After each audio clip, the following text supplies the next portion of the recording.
nosotros íbamos por la parte baja y encima habían puesto mucho banano.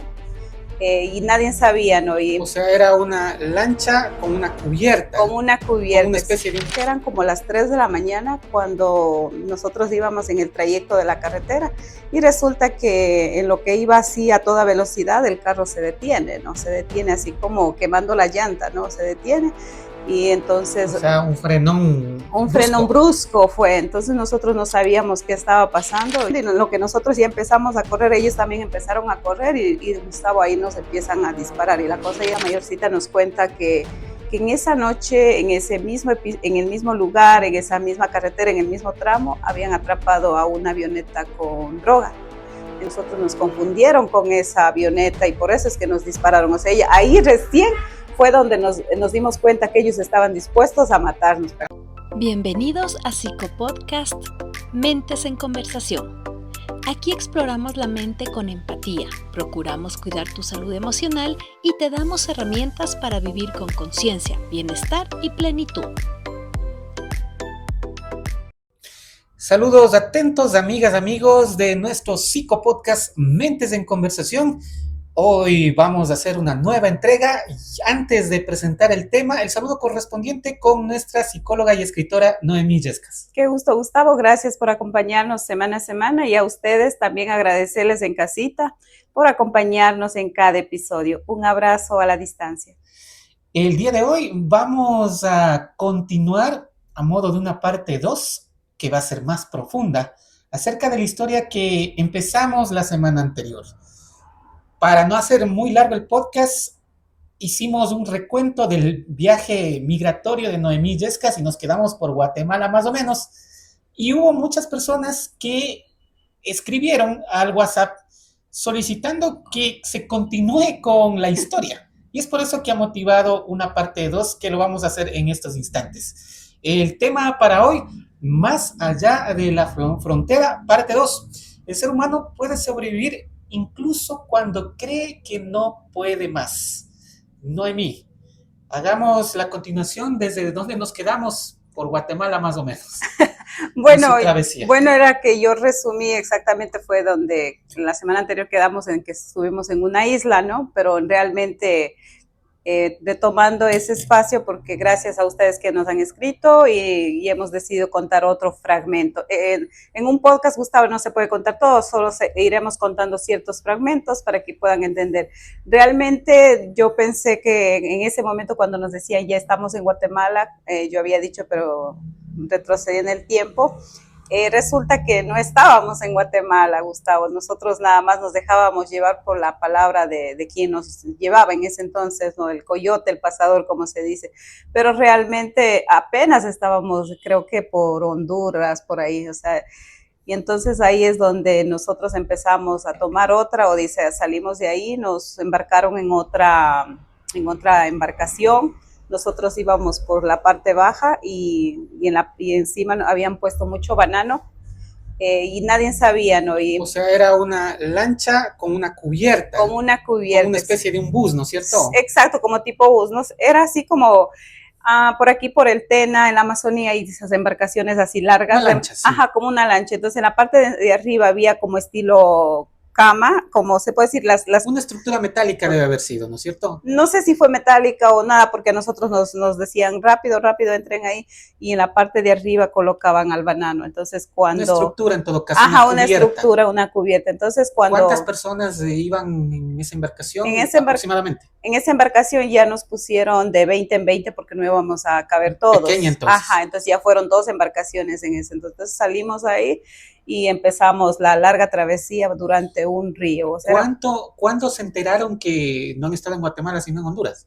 Cuando ya nos llegaron a recoger y ahí es donde nos dice, nosotros estábamos creídos que ya estábamos en Guatemala y entonces ahí el que nos vino a recoger nos dice que recién estábamos en Honduras. Entonces, imagínense, o sea, ni nosotros sabíamos, porque ese tiempo no había teléfonos ni como para ver la ubicación. Tenían teléfono no tenían internet. Exacto, supongo, no había. En esa locación. Claro, entonces empezamos la odisea, seguía la odisea A ciegas, y pasamos una noche entera, amanecimos y al siguiente, a los 2 días creo que era, ya no recuerdo exactamente, llegamos a un lugar donde, a una ribera, y ahí nos llevaron a una casa abandonada, pero, o sea, accesible para quedarse, para descansar, y ahí habían más personas que estaban durmiendo ahí en el pasto y todo. O sea, Gustavo, cuando uno se va es complicado, no tiene que atenderse a lo que venga, ¿no? Entonces nos quedamos ahí, pasamos un día, creo que si no mal recuerdo, y ahí otra vez continuamos entonces salimos de ahí y empezamos a ir en unas vans, no sé cómo lo dicen, que de esos carros grandes. Tal vez como una furgoneta. Como una furgoneta, ya. Entonces, una van o minivan. Como una minivan, ya. Entonces ahí nos sacaron, nos llevaron. O sea, seguíamos transitando, nos llevan ahí en esa furgoneta. Entonces, pero ahí, Gustavo, nosotros cuando estábamos a la orilla de una carretera, esperando que vinieran por nosotros, nos sacaron como a las 6 de la tarde. Entonces, y eran 7, 8, 9 de la noche y ellos no venían por nosotros, ¿no? Entonces, llegaron como a bordo de las 10 de la noche, 2 furgonetas blancas, aún lo recuerdo exactamente, eran blancas y muy largas, así como la estructura era así como bien ancha en el frente, ¿no? Y nosotros pensamos que adentro, una buceta, entonces. Como una buceta, y pensamos que adentro habían de pronto asientos o algo. No había asientos, nada más era todo así, sin asientos ni nada. Entonces ahí nos subieron 20 en una furgoneta y 20 en la Solo otra. Solo era el cascarón, digamos. Exacto. Así, pero al momento de ingresar tenían que sentarse en el suelo. Claro, exacto, en el suelo, y en la parte de arriba había como una, no sé, rampa o un metal para poder agarrarse. Una parrilla sería. Ya, algo así. Entonces ahí tenían los que querían pararse, de pronto pararse ahí o sentarse no habían asientos. Y yo entiendo que ese tipo de vehículos estaban acondicionados para que entre más gente. Exacto. Habían estado apretados, ¿no? Claro, estábamos apretados ahí. Yo recuerdo que, claro, los asientos van a ocupar un espacio que pueden ser aprovechado por más personas. Y ahí íbamos, Gustavo, pero lo curioso en ese viaje era que solo éramos 2 mujeres y el resto eran todos hombres. Entonces, qué difícil, o sea, también a veces en ese momento uno no conoce a las personas, Gustavo, ¿no? Éramos, o sea, a veces también no tener esa confianza, pero gracias a Dios, o sea, en ese equipo, en ese grupo que formamos, creo que hicimos un clic con todos los que estábamos ahí. Éramos casi, la mayoría éramos súper jóvenes, entre 18 a 25 años, ¿no? Entonces, de los que estábamos yendo. Entonces, íbamos avanzando la noche, y nosotros, cuando ya nos recogieron, nosotros fuimos el segundo carro que salió, ¿no? Ya adelante se fueron los otros 20 y todo. Seguíamos avanzando, creo que eran como las 3 de la mañana cuando nosotros íbamos en el trayecto de la carretera, y resulta que en lo que iba así a toda velocidad, el carro se detiene, ¿no? Se detiene así como quemando la llanta, ¿no? Se detiene.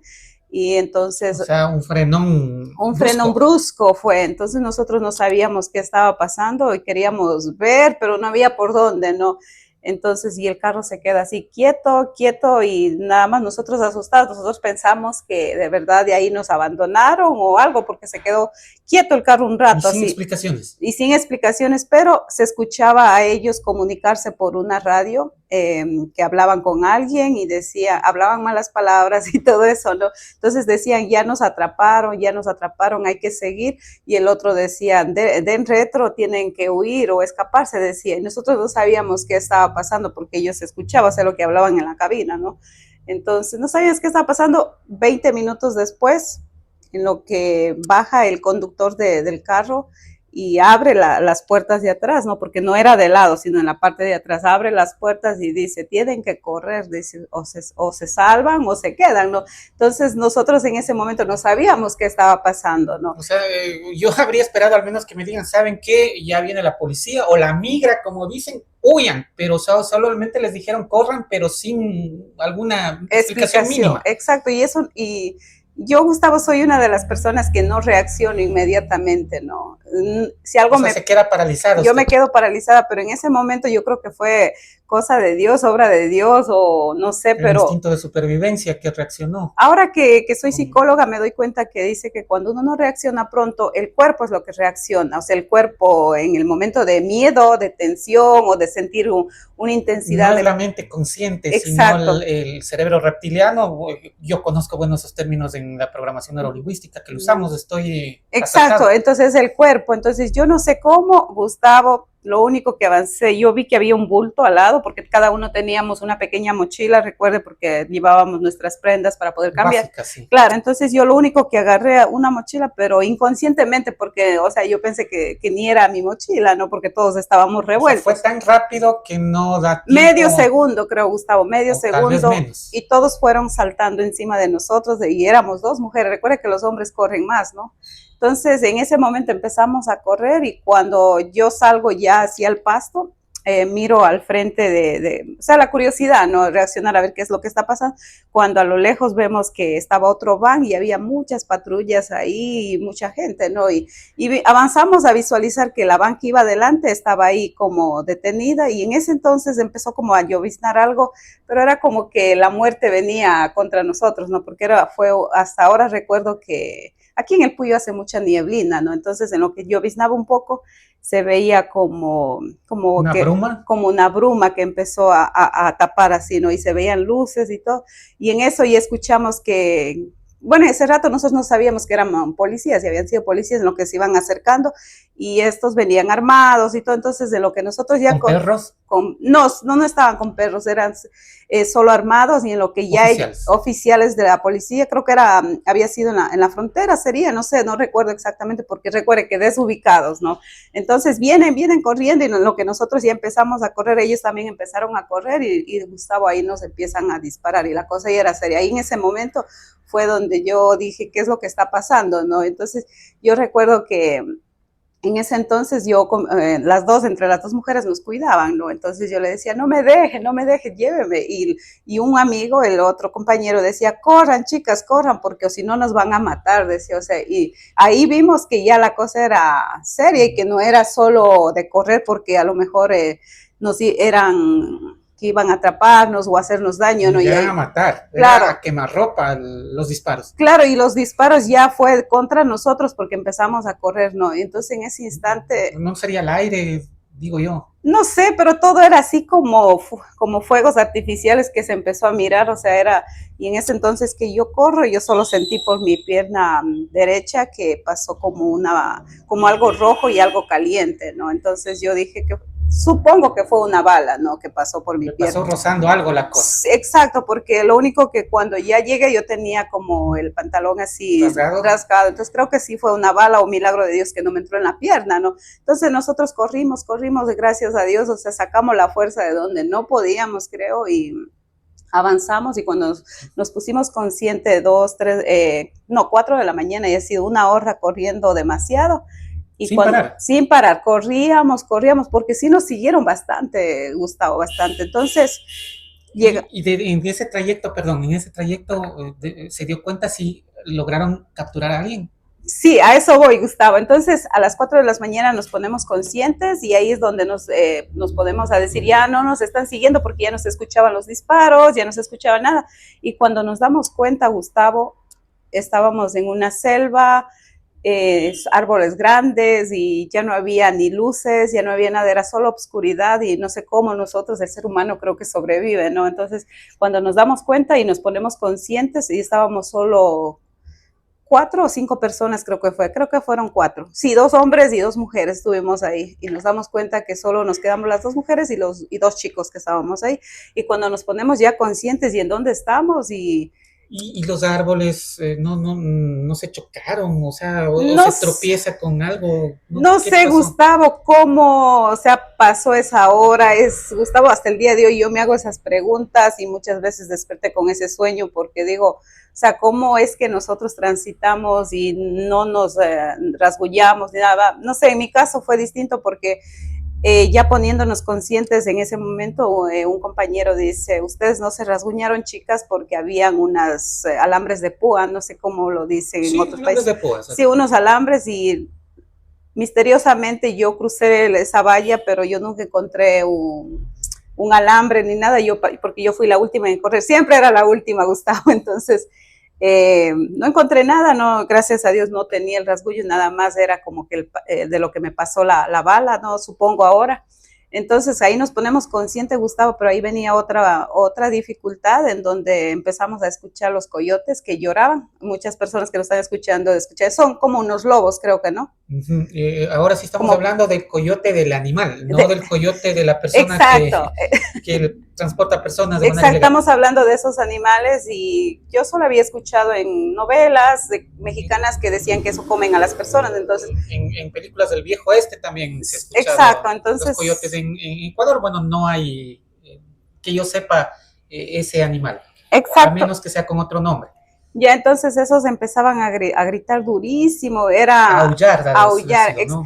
Al inicio era que sonaba como uno, después ya eran dos y así, y luego ya era como un canto de esos animales ahí, y nosotros teníamos miedo, nos pusimos de... Como una jauría, entonces. Ya, entonces yo creo que sí nos querían atacar, no sé, y nosotros lo que hicimos es poner espalda con espalda y ahí nos quedamos hasta que pueda amanecer, ¿no? Pero ahí sí, en ese rato ya cuando nos pusimos conscientes entramos en un llanto los cuatro y no sabíamos en dónde estábamos, qué íbamos a hacer y ahora quién nos va a rescatar, ¿no? Noemí, el hambre y la sed, ¿cómo solucionaron esa situación? Porque si han corrido por una hora, obviamente el cuerpo pide hidratación. Exacto, no teníamos nada, Gustavo, solo teníamos la bolsa, las mochilas que habíamos llevado, gracias a Dios, yo había agarrado mi mochila, el otro chico también, y los otros dos habían agarrado mochilas confundidas, pero ya pues tocaba quedarse con usted y no habían tenido agua, no teníamos agua ni nada, tocó estar así aguantándose la sed, Gustavo. Entonces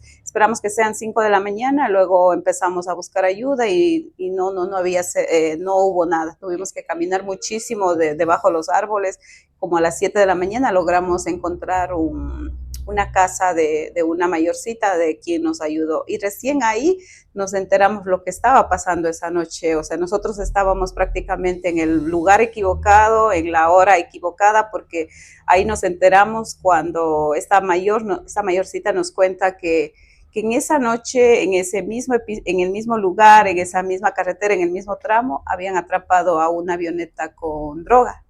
Entonces ella decía porque ellas ya habían escuchado las noticias y decían que algunos se habían escapado. Entonces nosotros ahora, o sea, después uniendo cabos, nos dimos cuenta de que a nosotros nos confundieron con esa avioneta y por eso es que nos dispararon. O sea, ahí recién fue donde nos dimos cuenta que ellos estaban dispuestos a matarnos prácticamente. Entonces a lo mejor no era tanto el tema de la migración ilegal, sino era un tema ya de operativo antinarcóticos. Eso había sido porque por razón no tenían los canes. Exacto. Porque cuando es de migra sí tienen los canes para que les persigan. Exacto, y entonces ahí la mayorcita nos dice, les siguieron chicos con perros, con caballos, dice, porque ellos cuando es migración, dice que siempre seguían, porque por ese lado siempre pasaban inmigrantes, pero esa noche no era objetivo los inmigrantes, sino era objetivo otra... Entonces ya fue una cuestión, digamos, como de mala suerte. Por eso le decía, estábamos en el momento equivocado, en el lugar inexacto. Porque si no ocurría este tema de la avioneta, podían haber continuado con el recorrido programado. Claro, hubiéramos podido pasar, pero sin embargo yo siento, Gustavo, que en ese momento cuando nos enteramos lo que estaba pasando, un frío invadió a mí personalmente el cuerpo y decíamos, de milagro estábamos vivos, ¿no? Y otra vez entramos en llanto porque siento que en esos momentos cuando uno se toca la conexión con la muerte es como donde nosotros decimos o vivimos o morimos, ¿no? Entonces ahí es donde el cuerpo se pone... Solo dos opciones, o vivir o morir. Exacto, y esa fue mi primer encuentro, digo, con la muerte tan cerca, porque recién cuando uno se entera, quizás en el momento que está transitando, no se da cuenta o no es consciente de lo que está pasando, pero al enterarse de que eso pudo haber pasado, entonces ahí entendí la magnitud y hoy en día yo digo...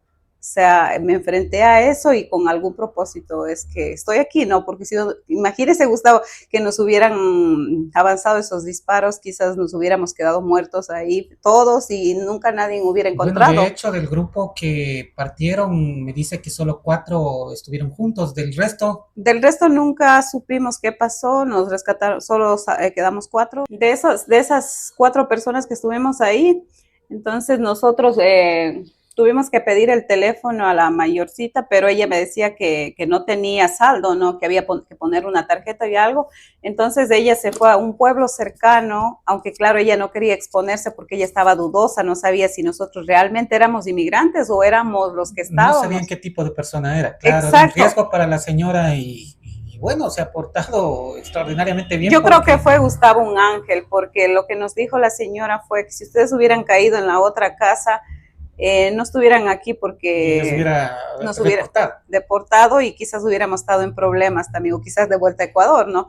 Entonces ella se arriesgó, bueno, el nieto fue el que se subió en un caballo y al siguiente día partió hacia el pueblo más cercano porque habíamos estado en un campo bien alejado, Gustavo. Entonces esta persona fue, recargó su teléfono y un compañero de viaje se fue con esta persona para poder hacer la llamada al familiar de él para que pudiera decir en dónde estamos. Y a través de esa llamada telefónica fueron que nos llegaron a rescatar como a los 3 días, nos llegó uno de los coyotes mismo a rescatarnos y nos bajamos en caballo un mediodía también y ahí nos acercaron a una carretera y ahí nos reunimos a un nuevo grupo ya, porque ya habíamos perdido al grupo anterior y nunca supimos de qué pasó con los demás, si los atraparon, los asesinarían, no sé, o sea. Se reencontraron por ahí 1 o 2, no sabemos definitivamente qué es lo que pasó. No sé qué pasó, pero nosotros siempre ya nos quedamos 4 de ese grupo, ¿no? Entonces, y así continuamos la travesía, Gustavo. Y en esta parte, permítame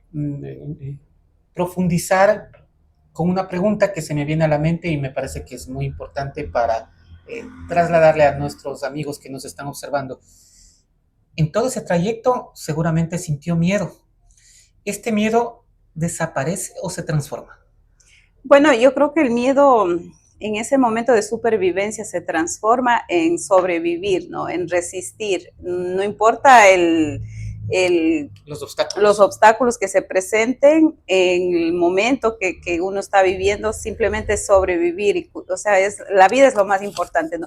O sea, el cuerpo creo que reacciona como un flash en ese instante, o sobrevives o mueres, ¿no? Entonces, ¿qué es lo que uno... Normalmente el instinto va a apuntar a la sobrevivencia. A la sobrevivencia, o sea, si tiene sed, pues puede aguantar, puede sobrevivir. Si tiene hambre... O sea, el cuerpo a través de la mente se adapta a una situación extrema. Exacto, yo ese tiempo, Gustavo, en ese momento jovencita, no entendía qué es lo que pasaba o cómo el cuerpo podía sobrevivir a tan magnitud, ¿no? Sí, yo mismo me sorprendo y por eso le pregunté qué comieron, qué tomaron, me dice que nada, entonces que han estado aguantando, resistiendo. Exacto, y hoy en día me doy en cuenta de que el cuerpo era lo que reaccionaba, porque podíamos habernos desmayado. Claro que estábamos exhaustos, estábamos rendidos, pero sin embargo había una fuerza interna de uno que decía, tienes que sobrevivir, tienes que seguir y tienes que avanzar, ¿no? Pero Gustavo, algo que le quiero compartir aquí con nuestro público, en ese momento cuando uno a veces dice, he escuchado muchas veces que dicen, cuando uno está al borde de la muerte, va a recordar a familiares, va a recordar a la muerte, exacto, momentos importantes, pero créame que yo que estuve en ese momento, no hay nada, ni último pensamiento, ni último momento, simplemente es como un flash que llega y hace lo que primero venga a la mente, ¿no? El primer pensamiento era correr para salvarse en ese instante. Increíble. Y bueno, a nivel y alguna persona que nos esté observando y conozca más de la materia, me parecería que a nivel de ciencia ya sería la adrenalina lo que se activó en el cuerpo y eso les permitió esa dosis de energía para poder seguir adelante. Exacto, Gustavo, y ahora con años después de estudiando psicología me di cuenta, no sé si ha leído el libro de Víctor Frank, que estuvo en un holocausto y todo. Ahí entendí ese libro. ¿Cuál es el nombre del libro? No me acuerdo. Víctor Frank es el autor, ¿no es cierto? Sí, Víctor Frank es el autor. No me acuerdo exactamente cómo se llama el libro, pero nosotros casi en psicología leímos, no recuerdo ahora exactamente, pero él es un psiquiatra que sobrevive en la guerra de los nazis y todo eso. Entonces, ahí entendí la supervivencia del ser humano, ¿no? De cómo uno puede sobrevivir, de cómo uno puede, a pesar de tanta dificultad, y el cuerpo resiste, Gustavo, sigue, resiste y avanza. Increíble. Esa es la particularidad que tiene el ser humano ante las dificultades y adversidades. Continuemos con la narración. Bueno, entonces ya nos recogen ahí, nos llevan, las personas, nuevos. Recuerde, Gustavo, que cuando nos van llevando en ese viaje de la frontera conocemos a muchas personas. Creo que no sabemos en qué manos estamos expuestas, ¿no? Seguimos el trayecto, seguimos avanzando y llegamos finalmente. Creo que y ahí nos enteramos que apenas habíamos estado cruzando la frontera Costa Rica, El Salvador, Gustavo. Entonces pasamos a El Salvador, todo ese trayecto muy bonito, pasamos de todos, nos daban la comida y todo, y seguimos avanzando, Gustavo, pero de ahí llegamos a Guatemala. Bueno, Guatemala, por fin llegamos a Guatemala, pero pasaron cuántos días, Gustavo, para llegar a Guatemala, y ahí sí llegamos a una casa donde estaban hospedados muchos inmigrantes, y a eso fue justo en la capital de Guatemala, me parece que llegamos. Pero ¿estuvieron junto a quién? Ahí nos unimos a otros grupos, ya donde había una casa, creo que habían como 90 o 100 inmigrantes, ¿no? Y las personas que inicialmente les estaban trasladando. Exacto, eso le iba a contar, Gustavo, y ahí nos llevamos la sorpresa de que 20 de los que estábamos en el grupo, en esa casa, los volvimos a reencontrar. Entonces ahí conversábamos con estas personas, ¿qué pasó? Entonces, y ahí nos contaban pero encontramos a los 20 que habían estado en la van, porque a ellos todos los atraparon, ¿no? Y ellos nos comentaban que sí se los había sido la policía y que los habían llevado detenidos y que luego ellos habían salido, pero sin embargo nos reencontramos ahí en Guatemala con esos 20. De mi grupo ya no supimos más qué pasó, quién los recogió, con ellos no nos volvimos a reencontrar, nada más nos quedamos 4, pero nos volvimos a reunir. Y ahí conocimos a más personas en esa casa. Entonces en esa casa, cuando estuvimos en Guatemala, ahí estuvimos una semana y había que esperar el orden de llegada para poder seguir saliendo y transitar ya a México. Ahí usted sabe que toda esta odisea que hemos vivido es nada más el comienzo, porque la verdadera frontera y lo duro se viene ya a la frontera México-Estados Unidos, recuerdo. Bueno, estamos un poquito avanzados con este podcast, a lo mejor esa lo podemos dejar para una tercera parte, porque tengo preguntas que quisiera aprovechar la oportunidad para realizarle. En todo este trayecto, ¿qué cambios podemos identificar en usted a partir de esa noche? Porque con esas experiencias, realmente algo se transforma dentro de nosotros, a veces para bien, a veces para mal. ¿Qué le ocurrió? Bueno, yo creo que algo que me quedó en ese instante cuando, me quedaron muchas secuelas de eso, porque... ¿Traumas? Diría traumas, por mucho tiempo yo tuve un sueño repetitorio de las balas, de lo que se escuchaba, eso sí me quedó por mucho tiempo, por muchos años, o sea, no todos los días, pero sí venía un detonante como de que volví el episodio en un sueño, ¿no? Y era como que estaba viviendo el momento, ¿no? Porque realmente, Gustavo, algo curioso, muchas personas... es diferente escuchar de escuchar que alguien lo disparó, pero Gustavo, es diferente uno vivir la experiencia. Cuando uno vive es otro miedo, es un miedo de donde a uno le carcome internamente, no le lastima, le duele, y creo que lo que aprendí de ese momento es a vivir una vez al día, como digo, un instante, ¿no? Por eso a veces yo siempre digo que hay que vivir cada momento, porque cuando nos llega la muerte no nos va a llegar avisando, Gustavo. Hay que ser conscientes de las cosas que hacemos, qué es lo que decimos, ¿no? Y yo creo que para mi manera de pensar, yo creo que fue un propósito de Dios, del universo, que yo debía vivir todas esas secuelas, esos traumas, para años después quizás yo poder escribir y contar esas historias a través de mis libros. Por eso cada libro que yo he escrito, ahora soy autora y coautora de 8 libros, entonces en cada poema, en cada párrafo, de pronto en la novela El desafío de Abril mismo, o sea, pude plasmar, como dice, desde la vivencia, desde la experiencia, porque es muy difícil inventarse, es muy diferente decir esto va a pasar con mis personajes, pero otra cosa es cuando uno cuenta la narración desde lo vivido, Gustavo. Toca esa sensación. Por eso me decían la semana anterior que recibíamos los mensajes,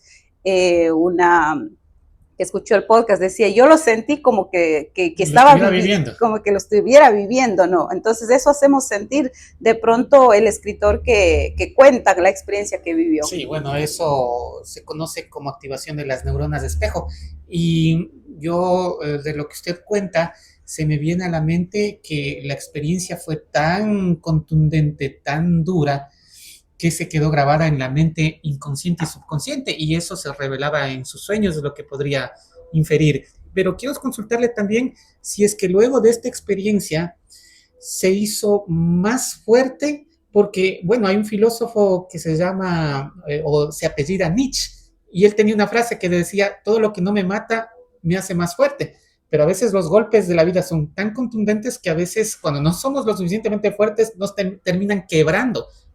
¿Qué es lo que le ocurrió a usted? ¿Fue más consciente o se hizo más fuerte?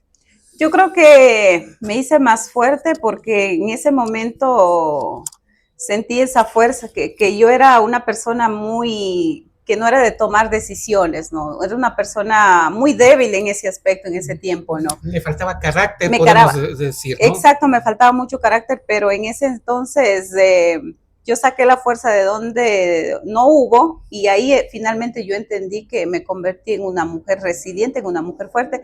Entonces yo creo que el camino me estaba preparando, ¿no? Porque a partir de ahí ya en Estados Unidos me enfrenté muchas veces a la muerte con alguna enfermedad que más adelante les contaré. Entonces creo que, como digo, cuando uno se enfrenta a ese momento, ese desafío de la muerte, cuando llegan otros problemas, otras dificultades, uno dice, si yo pude sobrevivir eso, esto es algo pequeño para mí, esto es algo que no me lastima tanto, ¿no? Entonces uno aprende a ser guerrero, fuerte, resiliente y...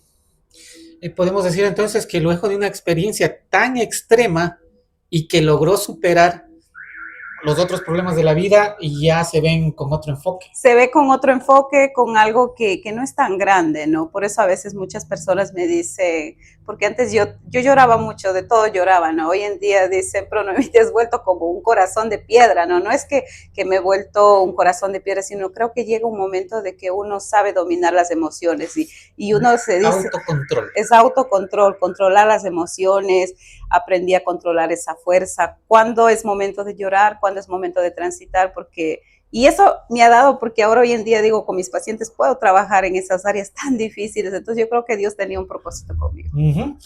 ¿Qué parte de usted murió ese día o esos días y cuál nació?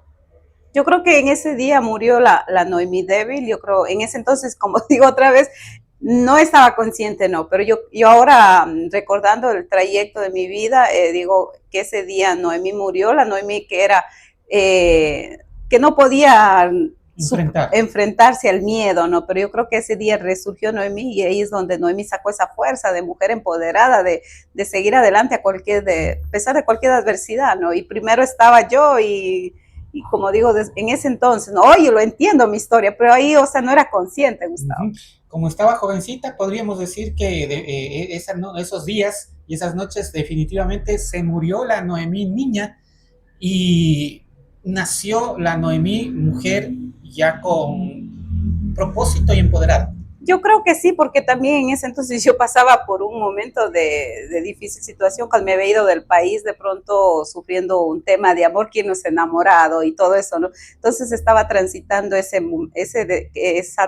dolor tan profundo y creo que ese día fue donde yo dije, o sea, ¿te eliges tú o te quedas ahí estancada? Eso es lo que aprendí, ¿no? Uh-huh. En todo su trayecto, ¿usted piensa que de alguna forma jugó el factor suerte? ¿O es una bendición, un propósito divino lo que le ayudó a superar todas esas dificultades? Bueno, yo creo que son las dos situaciones combinadas, ¿no? Yo creo, soy muy creyente en Dios, en el universo, ¿no? Yo creo que sí fue también una fuerza divina, porque si tenemos fe y esperanza en las cosas que nos van pasando, ¿no? Ahí podemos superarlo a través de la fe, de todo, ¿no? Pero también suerte sí podía haber sido también de pronto tener esa suerte de que, aunque estuvimos en el momento equivocado, en el instante que no debíamos cruzar esa frontera, entonces también sí corrí con suerte de pronto que esa bala no entrara a mi pierna y podía quedar inválida o quizás me pudieran haber, ese día hubiera podido perder la vida y mi familia nunca se hubiera enterado en dónde quedó mi cuerpo, porque eso pasa con muchos inmigrantes. Recuerde, Gustavo, que hay muchos familiares buscando a sus familiares que han inmigrado y nunca lo encuentran, ¿no? Nunca pueden estar contando esa historia, ¿no? Entonces nunca tienen un cuerpo para llorar ni nada. Entonces eso sí, en ese momento yo entendí de que fui bendecida, creo que fui afortunada y corrí con suerte aquel día. Estamos con el tiempo para la conclusión de este episodio de nuestro psicopodcast Mentes en Conversación. Le solicitamos a los seguidores de Noemí Yescas que comenten, que compartan este testimonio a alguien que le pueda servir para, sobre todo, grabar la parte 3. Nos hemos quedado ya cerca de México y queremos saber qué es lo que piensan al respecto. Si continuamos con este tema o, bueno, de acuerdo a la agenda que tenemos prevista en este año, podemos seguir tocando otros temas relacionados al amplio y fascinante mundo de la psicología humana. En su despedida, Noemí. Bueno, agradecerles a ustedes por habernos escrito al podcast, de que sigamos contando. Recuerden que en ese trayecto pasaron muchas cosas más, nada más esto es, como les dije, Gustavo, es un fragmento porque... Son pinceladas. Exacto, porque contar. Si desean de pronto conocer más de cerca esta historia, pueden adquirir mi libro El Desafío de Abril, que está en amazon.com. Claro que no está exactamente lo que yo platiqué aquí, pero también hay ciertas pautas de todos estos inmigrantes que se cuentan las historias, porque El Desafío de Abril cuenta esa parte recopilada de todos los 20 inmigrantes quizás que pasamos, o sea, un poquito a poquito de cada uno que pude ahí plasmar, ¿no? Porque quería dejar ahí para poder orientar a las personas y porque detrás, como digo, de esta psicóloga, de esta escritora hay un ser humano de que vivió en carne propia muchas dificultades, muchas circunstancias y doy fe de que hay que ser fuertes y hay que batallar, así que ustedes que nos están escuchando, aunque estén pasando por un momento difícil, recuerden, no es el final de todo, apenas es el comienzo de una vida hermosa y hay que sobrevivir a cualquier desafío que venga, aún así estando frente a la muerte, hay que seguir batallando. Bueno, de su testimonio a mí me da fuerza también, porque no es desconocido para nadie que en el Ecuador estamos viviendo situaciones difíciles, pero no se compara a todo lo que usted nos cuenta. Entonces, de manera personal y particular, yo quiero felicitarle por esa fuerza que también nos contagia y nos da ánimo para seguir luchando en esta vida. Y quería agradecerle a Gustavo por permitirme poder grabar esto, porque créame, Gustavo, que algo que quiero contar antes de irme a mis seguidores, yo no podía hablar de esto con nadie, nunca he contado ni en entrevistas, nunca... En alguna ocasión alguien quiso comprar también mi historia, no fui capaz, yo lloraba siempre que recordaba esto y siento que ha llegado, como digo, en el tiempo de Dios, creo que es perfecto todo y hoy he podido contar esta parte de mi vida, ¿no? Bien, hasta la próxima semana, amigas, amigos, felicidades. Adiós. Gracias por escuchar Psicopodcast Mentes en Conversación. Te esperamos en nuestra próxima entrega con más temas de interés. Cuida tu mente, vive el aquí y el ahora y avanza hacia el futuro con los brazos abiertos.